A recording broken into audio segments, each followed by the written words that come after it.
Hola,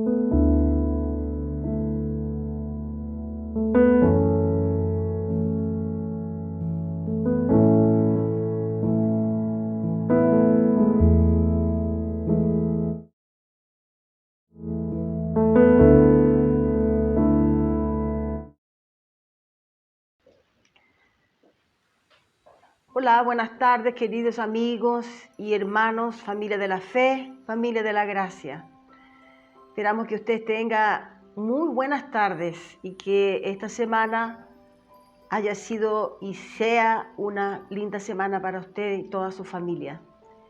Aquí estamos una vez más en Viña del Mar, Chile. Hoy un día fresco, un día más o menos frío, así que tuvimos que venir con una chaquetita un poquito más gruesa. Pero estamos, como siempre, trayendo un mensaje para su conocimiento.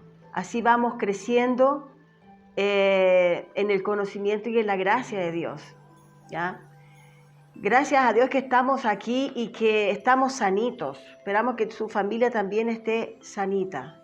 Hoy trajimos entonces un tema que le colocamos por título El día de venganza del Dios nuestro. Ese es el título que le colocamos entonces, el día de venganza del Dios nuestro. Y entendemos entonces que este título hace parte, sí, de todos los mensajes que hemos estado trayendo, que son mensajes apocalípticos, muy necesarios, porque el pueblo de Dios no ha recibido grande enseñanza del Apocalipsis, de los temas que están en Apocalipsis, de toda la situación que se vivió en aquel tiempo. Por eso que traemos estos mensajes, que son mensajes nuevos para muchas personas. Entonces vamos a comenzar ya con el libro de Lucas, capítulo 21 y el versículo 22. Dice así: porque estos son días de retribución para que se cumplan todas las cosas que están escritas. Cuando dice días de retribución, días de venganza, son días de venganza del Dios nuestro. Ese tiempo que usted ya lo conoce, que sucedió entonces en el tiempo del fin, el tiempo del cambio de pacto, el tiempo de cuando el Señor Jesús dijo que vendría sobre las nubes. Ese es el tiempo y el día de venganza del Dios nuestro.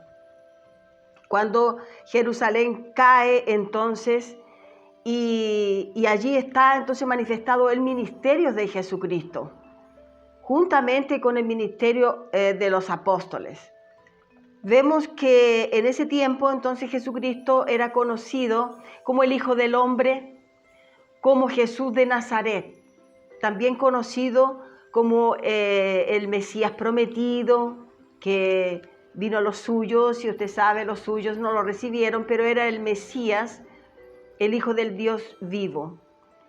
Y él vino entonces para Israel, para hacer un cambio de pacto. Eso era lo principal. Y entonces también con su ira, él vino a vengar la sangre de todos aquellos mártires y de todos aquellos justos que murieron. Y murieron en manos de los judíos. Usted sabe de eso.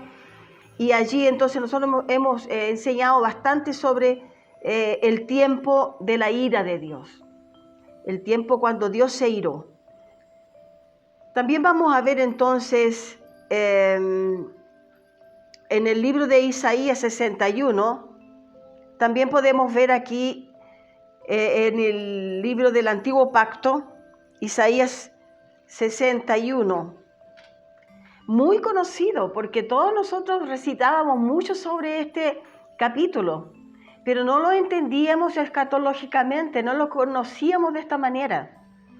Entonces vamos a ver aquí qué dice. Isaías 61, versículo 1 y 2.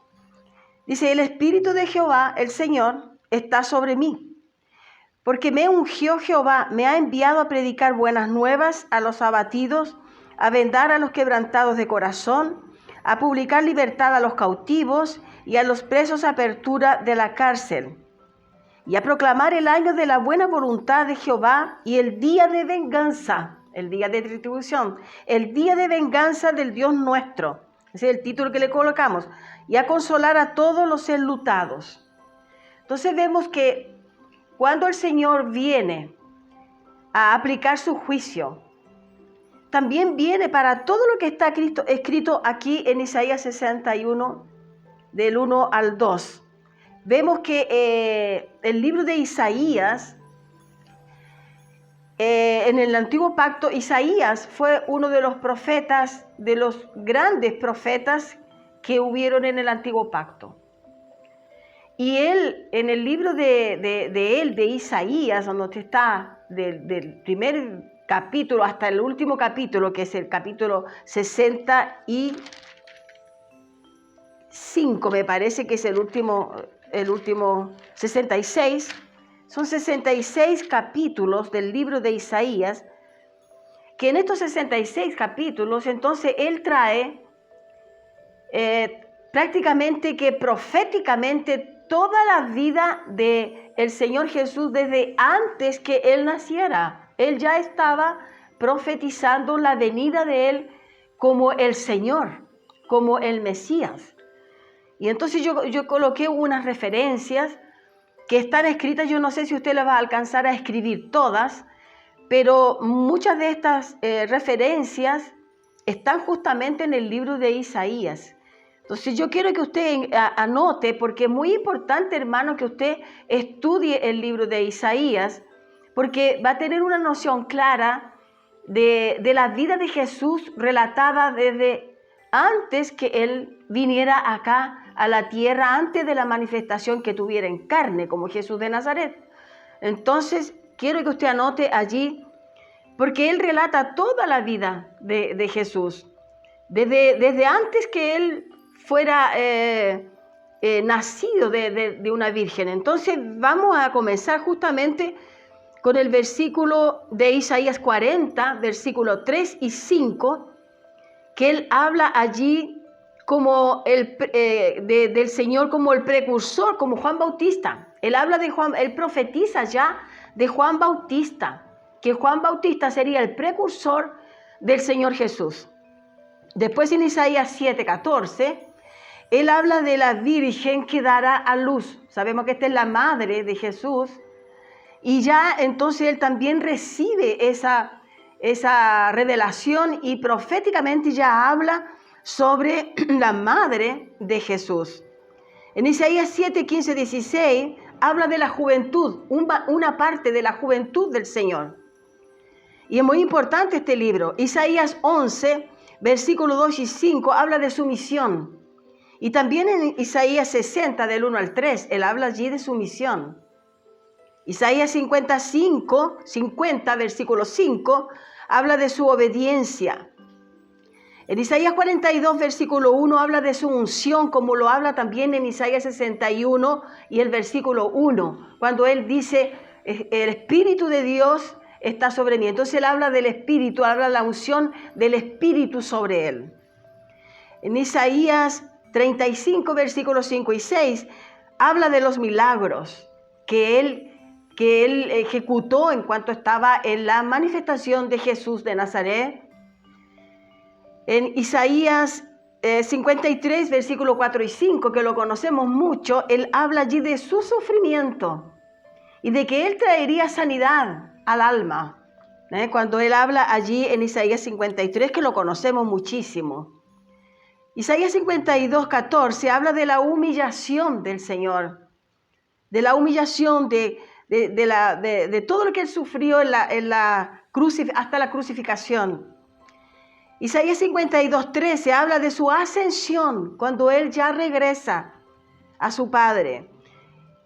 Y Isaías 65, del 17 al 19, habla sobre su segunda venida sobre las nubes. ¿Ve? Entonces hay una panorámica completa desde que él fue anunciado por Juan el Bautista hasta cuando el Señor ya termina, digamos, la obra que él vino a hacer en cuanto estaba en la manifestación de carne, y también cuando vino por sobre las nubes. Y el último versículo está en Isaías 26, del 19 al 21, cuando allí habla entonces de la resurrección de los muertos. Entonces allí vemos que Isaías fue un gran profeta de Dios que trajo verdades que estaban ocultas a nosotros. Pero a medida que vamos estudiando, vamos encontrando las verdades que estaban allí entonces ya profetizadas, reveladas.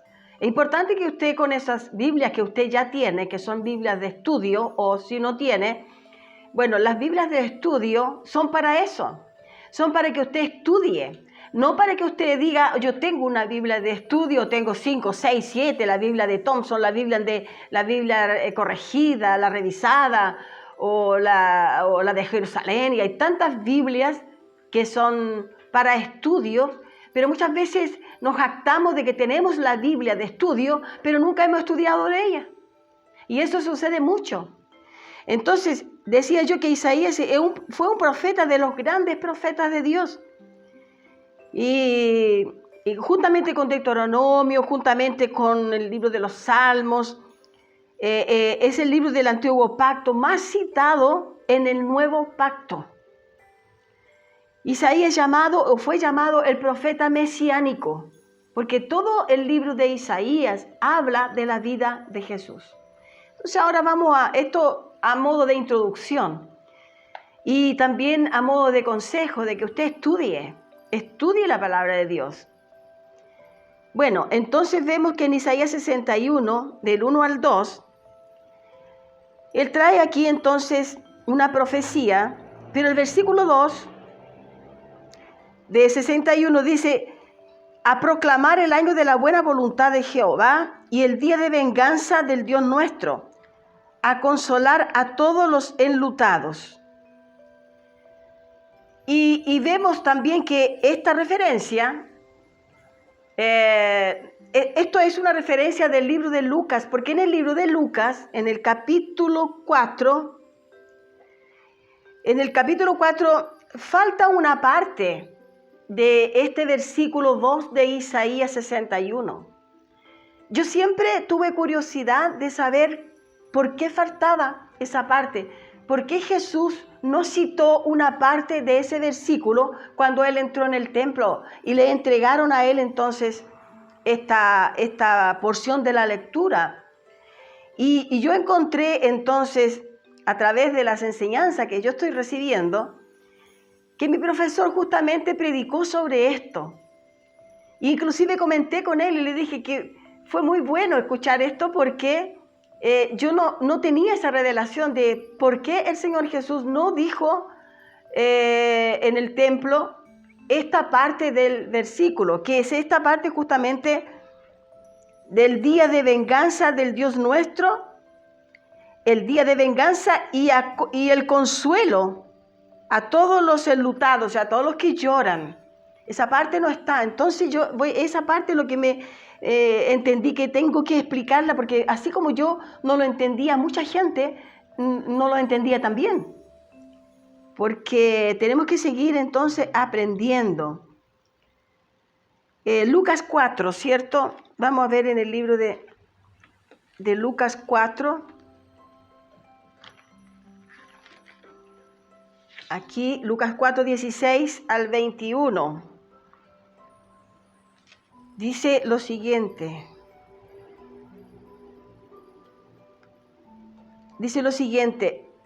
Vino a Nazaret, Jesús, estamos hablando de Jesús de Nazaret. Vino a Nazaret donde se había criado. Y en el día de reposo entró en la sinagoga. Vaya usted entendiendo esto. Él entró entonces en la sinagoga. Entró en la sinagoga conforme a su costumbre y se levantó a leer. Y se le dio el libro del profeta Isaías. Y habiendo abierto el libro, halló el lugar donde estaba escrito. Recordemos que en ese tiempo no estaba la Biblia, ¿cierto?, impresa como la tenemos hoy. Eran papiros. Pero él entonces encontró el lugar donde estaba escrito: el Espíritu del Señor está sobre mí, por cuanto me ha ungido para dar buenas nuevas a los pobres. Me ha enviado a sanar a los quebrantados de corazón, a pregonar libertad a los cautivos y vista a los ciegos, a poner en libertad a los oprimidos, a predicar el año agradable del Señor. Y llegó hasta allí. Pero faltó la otra parte que decía, y el día de venganza de nuestro Dios, y a consolar los que estaban enlutados, a consolar a los que lloran. Y entonces él termina, entonces dice en el versículo 20, y enrollando el libro, lo dio al ministro y se sentó. Y los ojos de todos en la sinagoga estaban fijos en él. Todos los ojos dice que estaban fijos en él. Imagínense usted cómo fue eso. Y comenzó a decirles, cuando él vio que estaban todos los ojos atraídos hacia él, entonces él dijo, hoy se ha cumplido esta escritura delante de vosotros.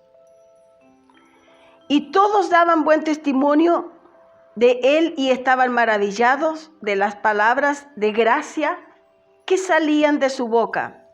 Y decían, ¿no es este el hijo de José?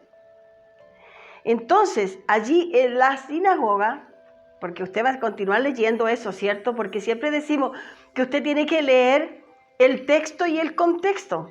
Aquí yo le estoy dando una pauta para que usted siga leyendo y usted se va a dar cuenta que en este capítulo mismo dice que esas personas que estaban atentos allí, que eran los judíos, se levantaron después irados y lo expulsaron del templo y lo llevaron a una otra ciudad en donde había un templo. La ciudad era muy en alto, tenía esos muros altos y querían lanzarlo de los muros hacia abajo. Pero él se escabulló, él salió, nadie vio y se fue. Entonces, esa parte usted también, es importante que usted lea el libro de Isaías y todos los libros que le estamos enseñando. Lucas no fue de los 12, no fue un discípulo de los 12 juntamente con Jesús. Lucas fue un médico que era un cooperador con el apóstol Pablo, en el ministerio apostólico del apóstol Pablo. Entonces, él no fue un discípulo y muchas veces nosotros nos hemos equivocado pensando que Lucas también fue apóstol y no fue apóstol de Jesucristo. Él fue un médico que cooperaba, entonces, como digo, en el ministerio apostólico del apóstol Pablo. Y entonces esta profecía fue dirigida para el pueblo de Israel, porque él dice que él fue ungido para, ¿ya? En el libro de Isaías, él dice para qué él vino. Yo quiero volver un poquito allá. Él dice que él vino a predicar buenas nuevas. ¿Qué es lo que son las nuevas nuevas? El Evangelio.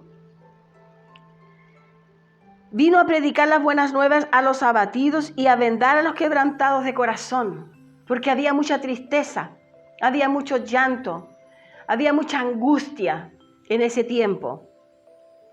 Vino a publicar libertad a los cautivos. ¿Quiénes eran esos cautivos?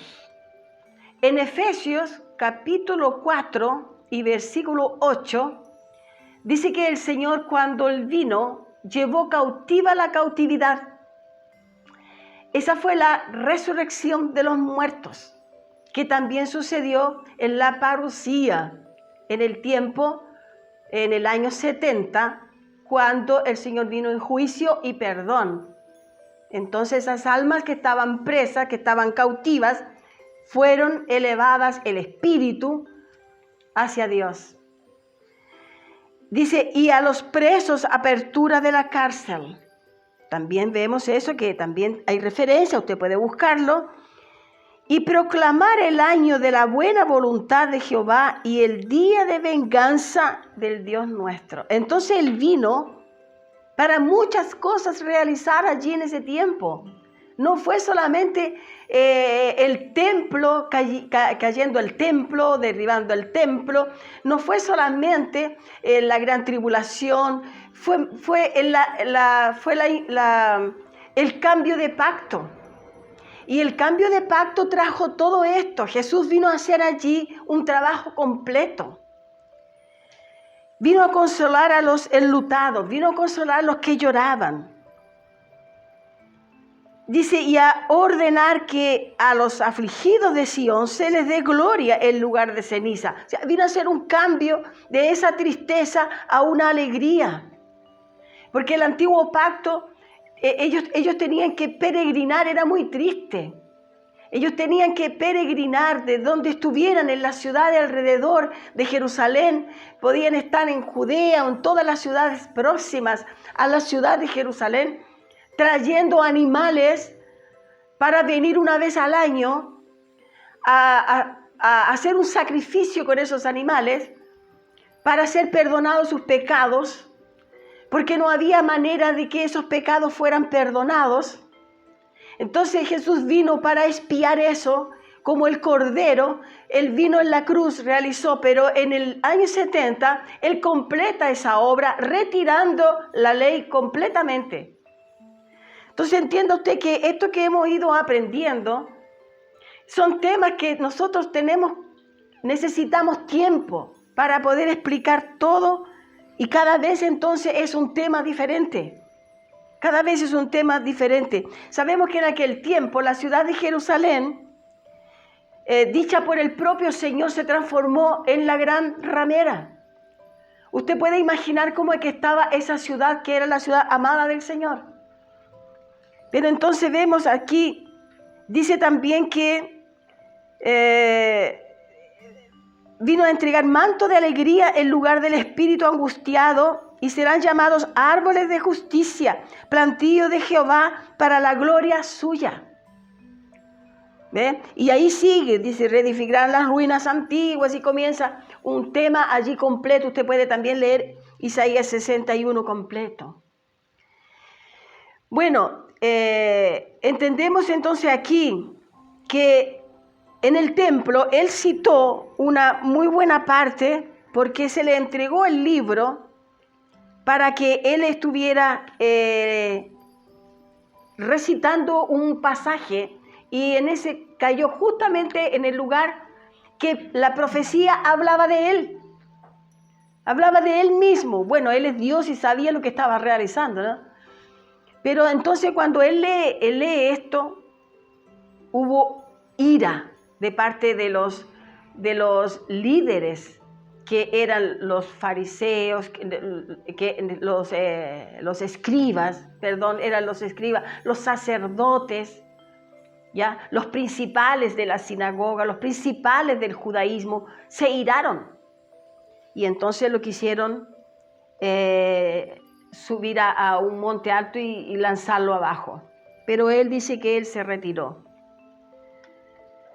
Bueno, entonces entendemos aquí que por qué Él no recitó esta segunda parte del verso 2 de Isaías 61. Porque Él ahora está leyendo, ¿cierto?, la propia profecía que hablaba de Él. Y entonces estaba allí todo ese tiempo viendo la reacción de cada uno de ellos. Y la reacción fue una de las peores que se podía encontrar. Hoy en día nosotros predicamos sobre esto y las reacciones tampoco son buenas. Pero tenemos que continuar, porque este es un llamado de Dios. Si fue Dios mismo que lo hizo, entonces Él es el que se responsabiliza por nosotros de estar predicando sobre la parte escatológica y sobre el Apocalipsis. Es el propio Dios que se responsabiliza por nosotros.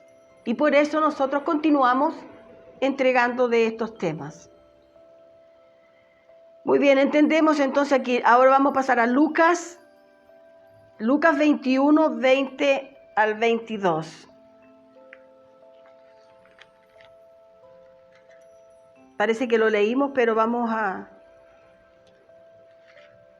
llegar de nuevo acá. Porque estos son días de retribución para que se cumplan todas las cosas que están escritas. También vamos a pasar el día, ¿por qué Jesús no habló de esta porción, de este pedazo del versículo 2 de Isaías? Porque él, en el libro de Lucas, todavía él no había sido crucificado. Él tenía que pasar por la muerte y la resurrección. Entonces esa parte todavía él no había, no la había vivido. Por eso que él llegó allí y no completó esa parte. Eso se completó plenamente en la crucificación de él. Pero recordemos que allí él todavía no había sido crucificado. Por eso no se había cumplido todavía esa parte, esa porción de la profecía. Y en la profecía de Isaías ya se entendía, se daba como hecho todo. Pero cuando Jesús está él leyendo la porción que le pertenecía a él, todavía él no había cumplido esa porción, ese pedazo que decía, y el día de venganza de Dios nuestro, y a consolar los que estaban enlutados, o a consolar los que lloran. Entonces vemos que eso iría a acontecer también, a consolar los que lloran. No iría a ser también cumplida esa parte en la cruz. En la cruz vino también juntamente en el año 70 se cumplió el día de venganza, y en el año 70 se cumplió con la invasión romana, con la caída del templo, que se quemó todo allí. Allí entonces se cumplió el día de venganza y a consolar a los que estaban enlutados, a consolar a los que lloraban. Entonces quiero ver aquí también Mateo 23. Veamos qué es lo que dice Mateo 23. Del versículo 33 al 36. Porque él estaba virado, él vino en juicio en el año 70 y también en perdón. Vimos que entonces él retira de la cautividad a los espíritus que estaban allí en cautiverio. Y eso fue el perdón también. Vamos a ver ahora qué dice aquí, porque aquí el Señor trae una acusación terrible. Dice, serpientes, generación de víboras, ¿cómo escaparéis de la condenación del infierno? Por tanto, he aquí yo os envío profetas y sabios y escribas. Y de ellos a unos mataréis y crucificaréis, y a otros azotaréis en vuestras sinagogas, y perseguiréis de ciudad en ciudad. Y el versículo 35, para que venga sobre vosotros toda la sangre justa que se ha derramado sobre la tierra, desde la sangre de Abel, el justo, hasta la sangre de Zacarías, hijo de Berequías, a quien mataste, entre el templo y el altar. Y entre el templo y el altar también se hacían los sacrificios de animales, donde desgollaban a los animales que eran en el sacrificio. Allí entre el templo y el altar, entonces derramaron la sangre de Zacarías, hijo de Berequías. Y el versículo 36 dice, de cierto os digo que todo esto vendrá sobre esta generación. La ira, la venida del Señor sobre las nubes, la invasión romana en Jerusalén, la caída del templo, todo eso sucedió en esa generación donde el propio Señor Jesús habla en Mateo 24:34, que no pasaría esa generación sin que antes todo eso sucediera. Entonces vemos allí que esa fue la ira que trajo el Señor a Jerusalén.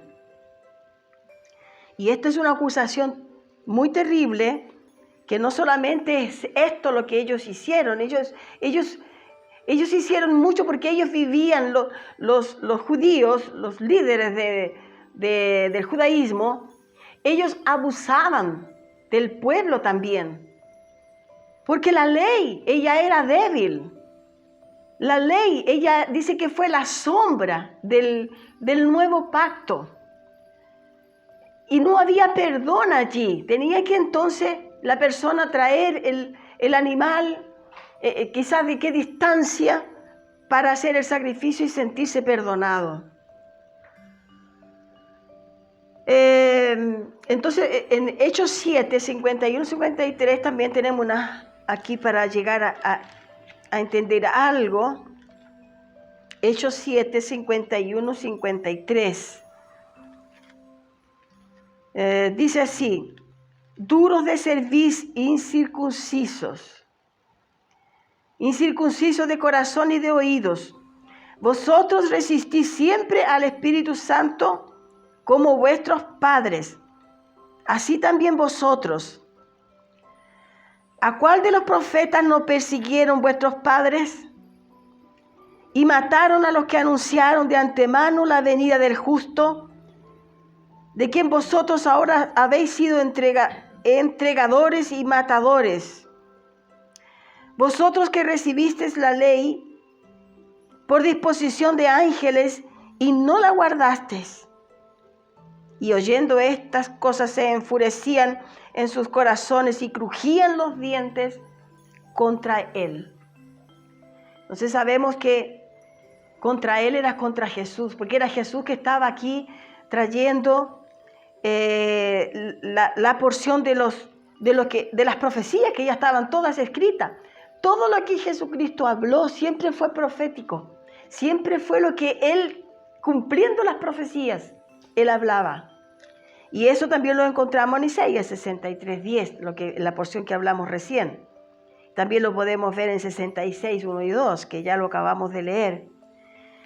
Pero vemos cómo ellos sufrieron por su desobediencia y desprecio al Mesías prometido.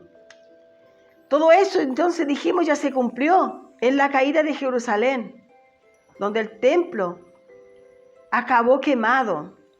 Y entonces el consuelo de los enlutados y todo lo que había sucedido en esos días, en ese tiempo de la gran tribulación, necesitaba del consuelo de Dios. Porque había mucho llanto, había mucha tristeza, había mucha angustia, mucho desespero.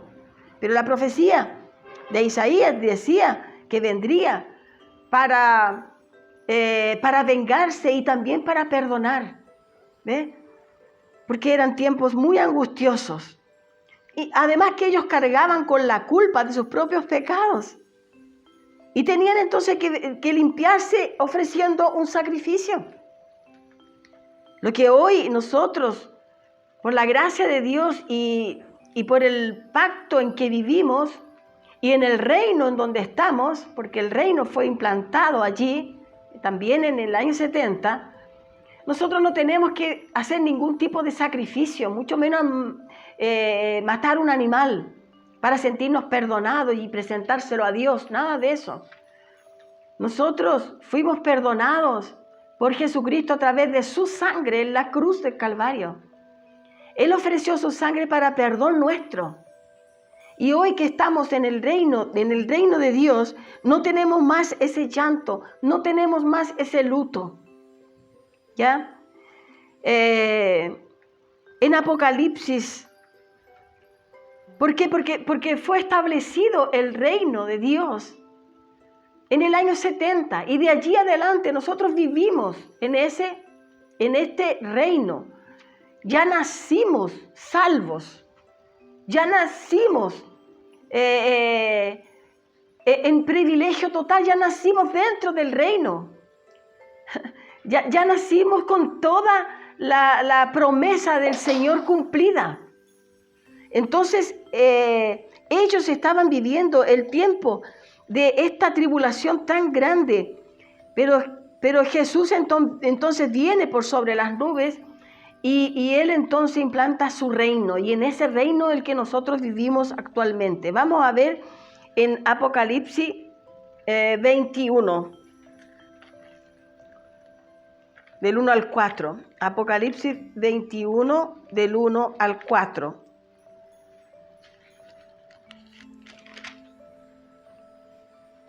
Y dice cielo nuevo y tierra nueva, el título que tiene la Biblia, ¿cierto? Pero el versículo comienza así, versículo 1 del capítulo 21 de Apocalipsis. Vi un cielo nuevo y una tierra nueva, porque el primer cielo y la primera tierra pasaron, y el mar ya no existía más. Y yo, Juan, aquí el apóstol Juan, y yo, Juan, vi la santa ciudad, la nueva Jerusalén, descender del cielo de Dios, dispuesta como una esposa ataviada para su marido. En la Biblia en español dice como una novia ataviada para su esposo. Versículo 3, y oí una gran voz del cielo que decía, he aquí el tabernáculo de Dios con los hombres, y Él morará con ellos, y ellos serán su pueblo, y Dios mismo estará con ellos como su Dios. Enjugará Dios toda lágrima de los ojos de ellos, y ya no habrá muerte, ni habrá más llanto, ni clamor, ni dolor, porque las primeras cosas pasaron. Entonces la Biblia, hermanos, es algo maravilloso que le trae a usted el consuelo que ellos tuvieron que vivir. No imaginamos lo que ellos vivieron, pero fue puramente desobediencia y el desprecio a nuestro Dios en la manifestación de Jesús de Nazaret, y también cuando Él viene en juicio en el año 70.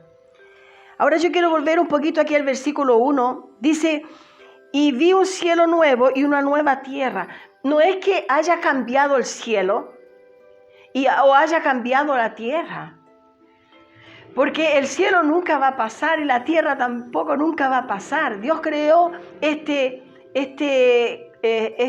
mundo, esta tierra habitada, este planeta, no para destruirlo. Entonces cuando dice cielo nuevo y nueva tierra, esto es una nueva dispensación de la ley. Un nuevo ambiente, una nueva esfera, un nuevo mover político, un nuevo mover espiritual. Eso es nueva tierra y nuevo cielo. ¿Por qué dice? Porque el primer cielo y la primera tierra pasaron. El pacto antiguo con su ley pasó. Y el mar ya no existía más. ¿Por qué el mar no existe más? Porque el mar hace división de continentes, división de pueblos. Y en la nueva alianza en la que vivimos no existe división, no existe, porque es un pacto espiritual, es una alianza espiritual donde no hay división. Y dice que yo vi la santa ciudad, la nueva Jerusalén, en la que vivimos. La nueva Jerusalén es donde nosotros vivimos, la nueva Jerusalén espiritual. En esta es la que nosotros vivimos. Y dice que la ve descender del cielo. Entonces la visión que el Señor le da al apóstol Juan, él ve muchas cosas que las habla simbólicamente. Las habla con simbolismos, con numerologías en algunos pasajes, y también con figuras. En figuras. Entonces él dice que vio descender del cielo esta nueva Jerusalén, ya que es donde nosotros vivimos. La nueva Jerusalén de Dios, dispuesta como una esposa ataviada para su marido. Entonces por eso que decimos que Él es nuestro esposo, Él es nuestro marido, porque nos cuida, porque nos guarda, porque nos alimenta, porque nos protege, porque nos sana si estamos enfermos, porque nos acompaña si estamos solos, porque nos guía por el sendero que tenemos que continuar en esta vida en la tierra y nos guía hasta su presencia nuevamente cuando volvamos a su presencia, al día que Él nos retire de esta tierra maravillosa que Él creó. Entonces, usted lo único que necesita es entenderlo y entender su propósito con el que Él la hizo a usted, la trajo a la tierra, para que lo entendamos y lo veamos como nuestro protector. Porque Él protege a su marido, si usted tiene su marido, protege a sus hijos, su casa, todos sus bienes. Entonces, en esta porción de la palabra que trajimos de Isaías 61, versículos 1 y 2, está escrito que el Señor ungió, que Dios ungió a Jesús para que fuera nuestro modelo y también nos enseñara todas las cosas. Y aquí estamos entonces aprendiendo todo lo que se relaciona a escatología consumada, los tiempos que ya se vivieron, que nosotros no los vamos a vivir nunca, la gran tribulación, el cambio de pacto, porque ya fue, no tendremos otro cambio de pacto. Todo fue escrito y todo fue ya realizado. Jesús cumplió el propósito por el cual Él fue enviado a la tierra, así como usted y yo queremos cumplir el plan y el propósito que Dios tiene con nosotros en cuanto estamos en esta tierra. Quiero primeramente agradecer a Dios por este tema. Quiero agradecer a Dios por los ministros que me están enseñando. Quiero agradecer a Dios por su vida, por todos los que están escuchando, mis amigos, mis hermanos, mis hermanas, mi familia de la fe, mi familia de la gracia. Quiero agradecer a Dios por usted y esperamos que todo permanezca en orden y en alegría y paz en su casa, en su vida, en su alma. Solamente tengo que decirle que yo soy una persona muy feliz de haber conocido a este Dios tan maravilloso que nunca jamás encontraré a otro igual, porque Él es el único Dios verdadero de toda la tierra. Le damos muchas gracias también a Dios por todos ustedes, por los que se están suscribiendo, por los que están enviando los mensajes en sus redes sociales para otras vidas que también van a escuchar. Y pedimos entonces que usted comparta estos temas que son tan importantes. Le damos gracias a Dios y decimos que usted siempre esté en esa porción de Dios que se llama gracia y paz.